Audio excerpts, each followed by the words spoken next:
Aikido is an involved, improvised weapon system.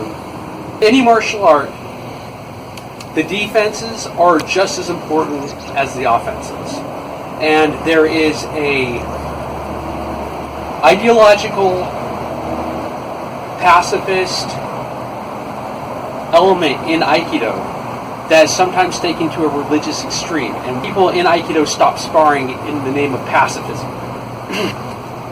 When that happens, then of course the defensive techniques take priority over the attacks, and half the martial art goes missing.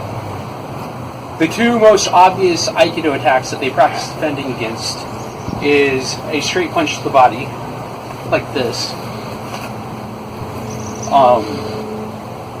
A kick. There's a basic front kick. That. Then you have knife hand attacks. So, for example, you have a right to left knife hand attack, a left to right knife hand attack. Then you have a straight down knife hand attack. You see this flash to the face in Aikido, where the guy goes up to the face like this, the guy's head goes back, and maybe he pushes him down, that sort of thing. But in reality, if you were to really do that to somebody, it would be like a reverse tiger claw. So in Kung Fu, a tiger claw is you palm strike first and then you drag down. So if you palm strike the face and drag down, you might get the eyes.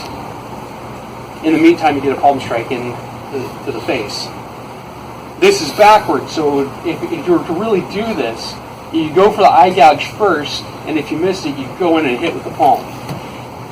This is not me modifying Aikido technique. This is just what would happen if you did Aikido at combat speed. Boom! Right? It's just all it would be. It's just doing it at sparring speed. Same thing goes for this supposedly not Bagua attack that they do all the time in Aikido, where the guy comes in, he reaches out like this, he comes in here and bends the guy down and trips him and throws him on the ground, right? Things like that. And sure, that is one application of that move. There's also the more obvious application of the move, which is if you just do it really fast, you get what Boss Rutan calls a bone strike, like this. So if I just do the move to him really fast, boom! Just right over his shoulder, down. Just like a Sao Choi in Chole Fut. Just boom! Big, wide, overhand right, or hook. So,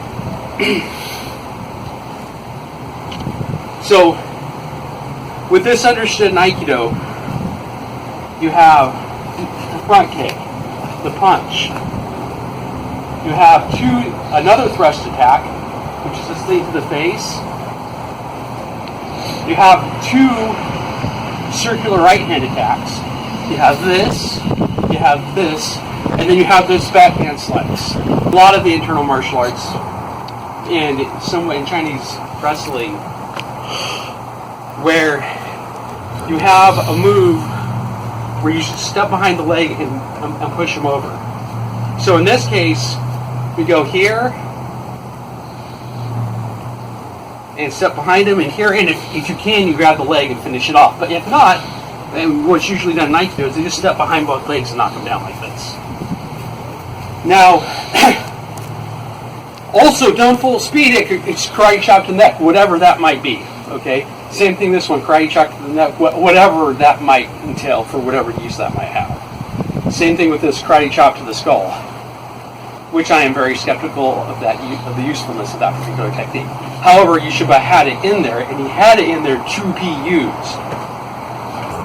These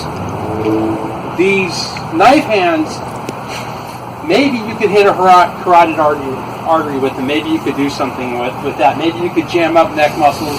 But one of the implications of the sword hand or knife hand in Aikido is that you use it to pull and manipulate the opponent, especially on the neck. So what you see is a slicing motion. So here I catch your handle on the neck and pull him down, right? I catch your handle on the neck and pull him like this. Likewise, you can pull them, you can slice them away from you, mixing it with some of the other Aikido attacks, like this and this. So I can pull Randall's head down, and then as he's coming back up, boom. Combine this with Aikido footwork, right? So we're moving, right? Bam, bam, bam, bam, right? Right? Is it Muay Thai? No, it's not Muay Thai. Is it a basic set of self-defense techniques? Yes, it is. Here's what you're missing: is what happens when you spar with wrist locks. So I was just showing Randall. You got 3 basic wrist locks.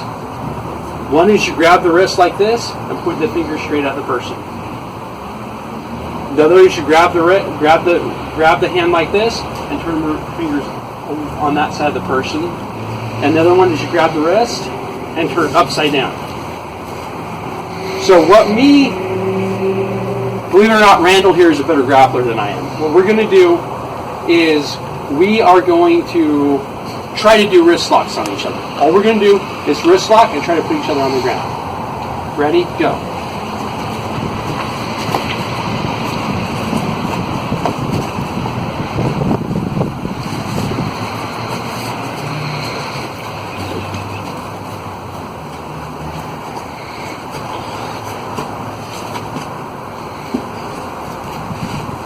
Okay, stop.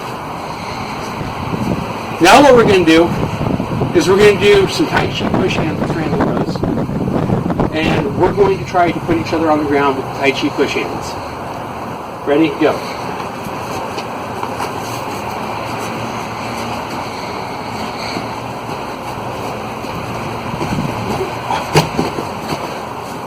You ready? Okay, now we're going to do Tai Chi push hands. We're going to do Tai Chi push hands with wrist locks, trying to put each other on the ground. Ready? Go.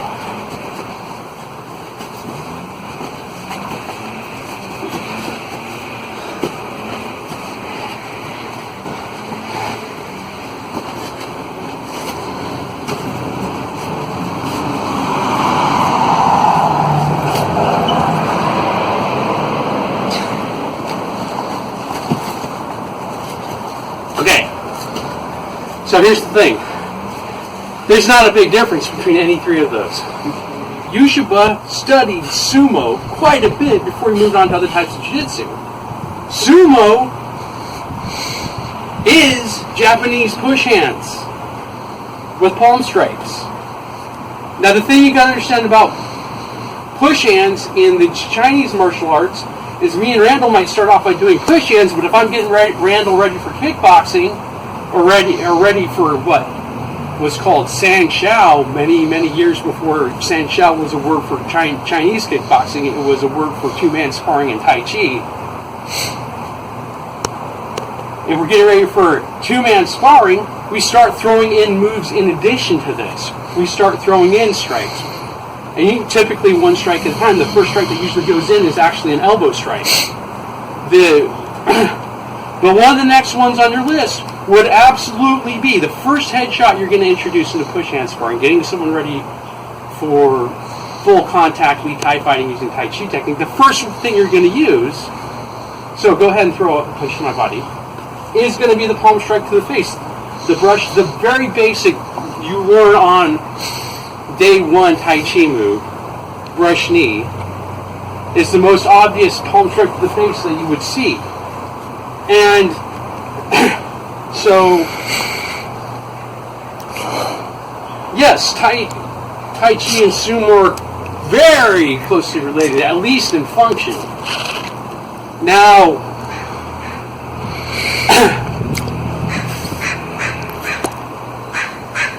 but let's say, pure Japanese, untainted by any other anthropological influence. Yushiba would carefully ignore every Chinese martial artist he saw when he went to China.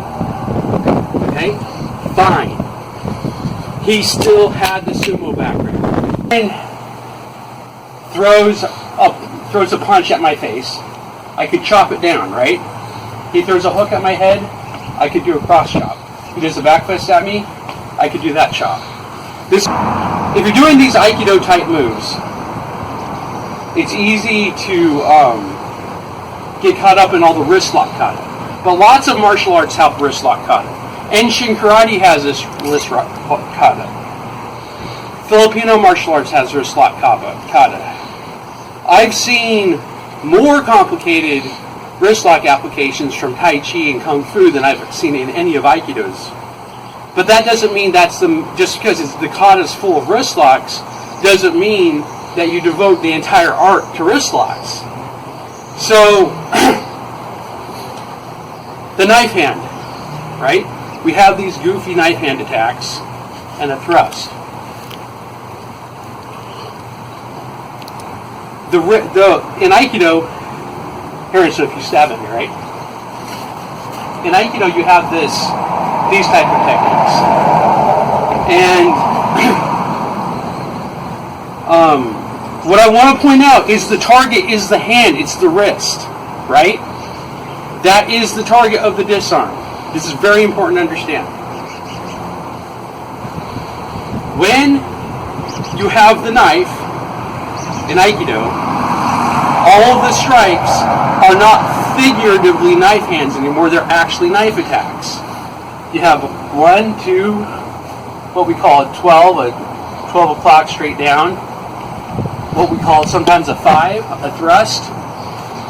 It's the 4 most common attacks. In Filipino martial arts, it's generally regarded to be 12 directions of attack. In Tres Espadas, we see it as more than that, but not much more than that. And these 4 attacks make up 90% of all the attacks you're going to see. These are the basic weapon attacks. So with the knife, if Heron's throwing a punch at me, I could drop it here, I could drop it straight down on his arm and cut him. Or if he throws a hook this way, I can cut him. Throws a back fist at me, I can cut him, right? Each way, I can cut him with all 3 of these things. We have a video of this already called Tres Espadas Tanto Randori, where one of our members uses a knife to fend off 2 guys that are trying to punch him in the body. So, I would suggest to you that if there's 3 people attacking you, and you have been sparring... Sparring is always continuous, never stopping unless for an emergency. Focus on landing good hit after good hit to give your sparring partner decent attacks to practice defending against.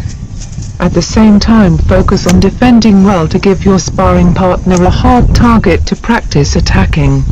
I have to say this again, and you have been sparring with your Aikido techniques.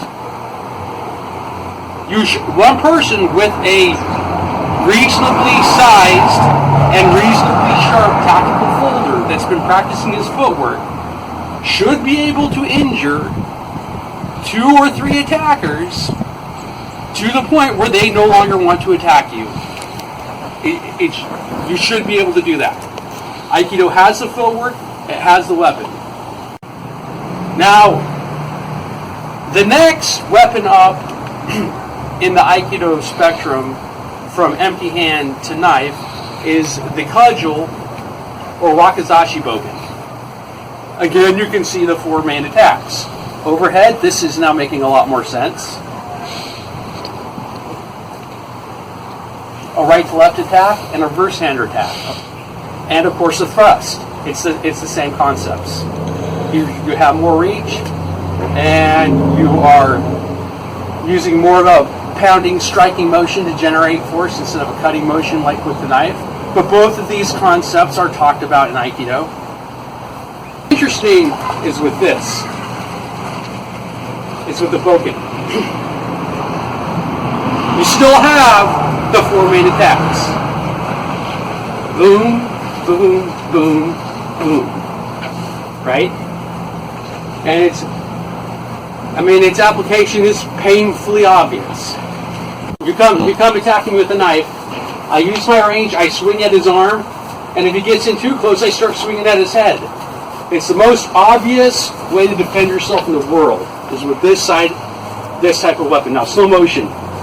If he attacks me, I come down on him like this, try to break his arm coming straight down on him. Or if he stab at my face, I can try to hit his arm like this, or stab at my face again, or pick it up on the back, or stab at my face again, come straight down on it. Typically, with mid-level attacks, you attack them by moving this way or cutting down on it like this. So Randall attacks me, boom, boom, boom, boom, boom. And what this means is every time I go down, every time I block a mid-level attack this way, go ahead, I always have a thrust counter afterwards. So do a wide swinging attack with it. Here, thrust attack, thrust attack. This is what you're really seeing missing in kendo quite a lot, is the thrust of the body. Now,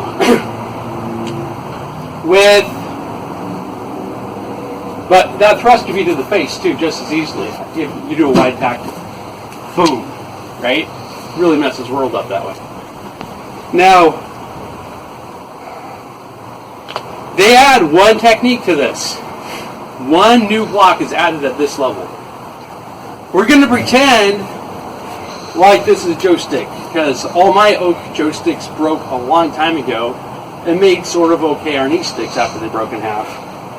But anyways, this, the block they add you can see really obvious in the jo kata, or the bow kata, the walking stick kata, which is you start here, it flicks up to your hand like this, it comes like this, and you have this upside down block right here.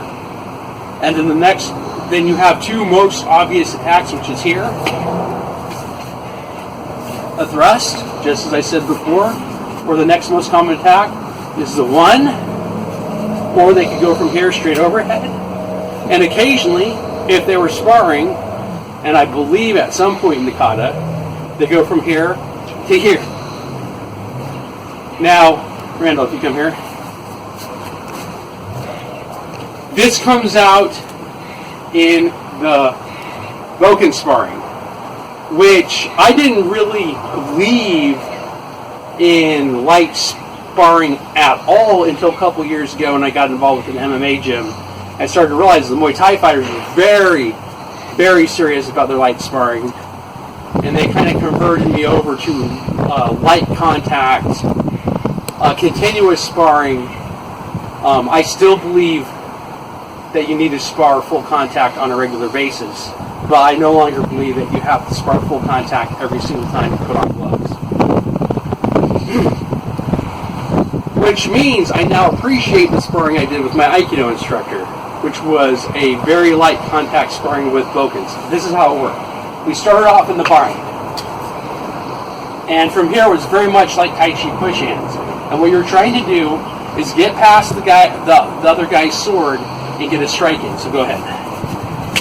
So he just got me there. So we go again.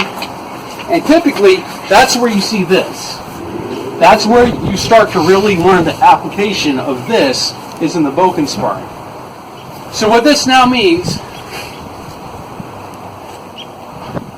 is, be it the Jo staff or be it the Boken, whatever length weapon you have, you now have the following techniques. You now have overhead, the right-left attacks, the thrust, and you have this thing too, which can be done on either side, which is common in most weapon martial arts for blocking the head in the counter. I don't believe you can really learn Aikido footwork and its usefulness without sparring.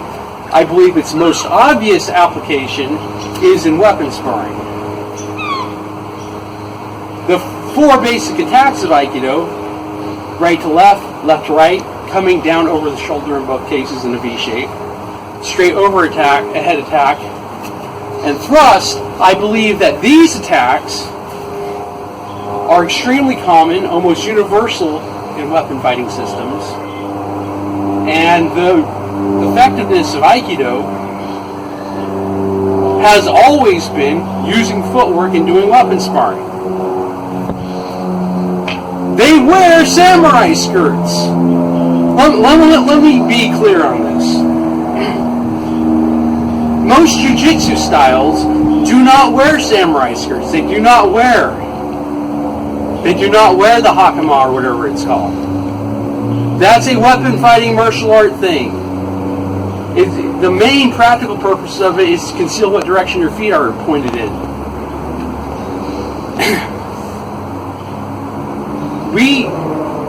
In Tres Espadas, it's not that you will see these techniques in some of our weapon sparring videos. It's that you will see these techniques in all of our weapon sparring videos because they're very common techniques. Okay, so what about these other Aikido moves? Okay? These other Aikido attacks. Well, they seem like long-range attacks. When you don't have a weapon, they seem like long-range attacks. Boom! Right? This big, wide attack. This big, long punch. This big, long thrust kick. Right? But when you have a sword in your hand, or some other weapon in your hand, these are now close-range attacks. So, Randall, come here. We get in the bind. Right? I'm like, screw this. Boom! We get in the bind. Front kick. We get in the bind. He starts to get in on me, thrust to the face. Videos are full of sparring weapons. And it is so easy to find adequate safety gear for weapon sparring.